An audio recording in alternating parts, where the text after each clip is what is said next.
Welcome to My Blockchain Island. I'm your hostess, Carla Marie. Hi everyone, and welcome to the 12 months of crypto. We are up to November, and November was a massive month for Malta. Jonathan from Blockchain Advisory, tell us more.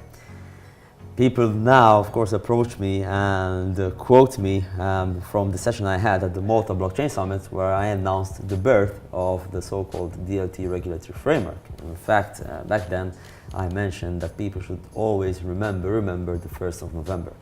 1st of November signaled the launch of the Virtual Financial Assets Act and the Innovative Technology Arrangements and Services Act. It was the date on which both acts became effective. And of course, this means that finally Malta is truly leading the regulatory efforts in the space and hasn't just tackled regulation from a financial perspective with the Virtual Financial Assets Act, but has also regulated the field from a technical perspective with the launch of the Malta Digital Innovation Authority and the ITAS Act as well. So we can really and truly claim to be one of the leading jurisdictions in this space with a holistic regulatory framework for the space. Amazing, amazing. And I think that it's worth saying that that was something that was in the making for quite a long time. You obviously know the history much longer than I do, but it didn't just fall out of the sky. There's been lots of work in the background around how these are formulated. So the efforts have been taking place for the previous, I would say, 18 months. And again, the regulatory authorities, the government itself as well, have consulted with quite a few players from the private space, not just, of course, local stakeholders, but also international ones as well. And after various private consultation sessions, that was when the framework started being worked on in earnest. So we haven't just, dreamt about this framework, launched it without any form of consultation or any form of, let's say, planning beforehand. We have launched a framework which caters, of course, for the private industry, but also regulates the space to a very high standard. We realize, of course, that the crypto space has been a bit of a wild west. So, of course, the efforts from the Maltese regulators has been to bring some form of sanity back into the space. Well, sanity aside, I can tell you that that was probably the only sanity that happened in November, because we saw the Bitcoin Cash fork. Oof. All right? And I got to tell you that I wasn't studying because I was getting so stuck on my Twitter feed watching Roger Ver and Craig Wright memes just pop up all over the place. Do you want to explain a little bit to our listeners what a fork is and what happened in November with Bitcoin Cash? Yeah, of course. So let's start off with what a fork is. It's not a fork that you eat your pasta with. Keep aside your kitchen utensils, folks.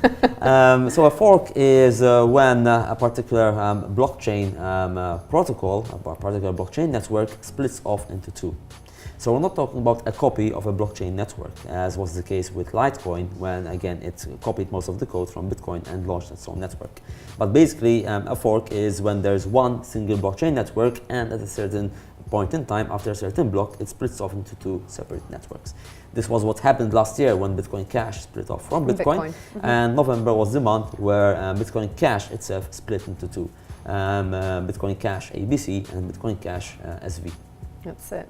All right, and those two are led by obviously Craig, isn't it? So there's Craig Wright and Chain leading Bitcoin Cash SV, and Roger Ver, Han Wu from Bitmain, leading off the old, let's say, Bitcoin Cash for Bitcoin Cash ABC. The reason why the split happened was because there was a disagreement, mostly relating to certain ways of how transactions are conducted, and of course the block size for each and every block mined on the network. In fact, Bitcoin Cash SV have increased the block size to 128 megabytes, a maximum of 128 megabytes per block. And Bitcoin Cash ABC simply said, listen, there shouldn't be any radical changes being done. Let's still continue following, of course, Satoshi Nakamoto's white paper almost to the letter, and let's see where that takes us. Bitcoin Cash ABC managed to garner most of the hash power of the network, so it emerged initially as the winner of the fork. However, recently prices have dipped for both Bitcoin Cash ABC and Bitcoin Cash SV, which brings them pretty close to each other, and therefore, again, I think both forks will survive or both forks will die. This is what will take place. You heard the timer, right? That means time's up. November was an extremely interesting month. Thanks for listening, guys. We will see you tomorrow with the last episode, December.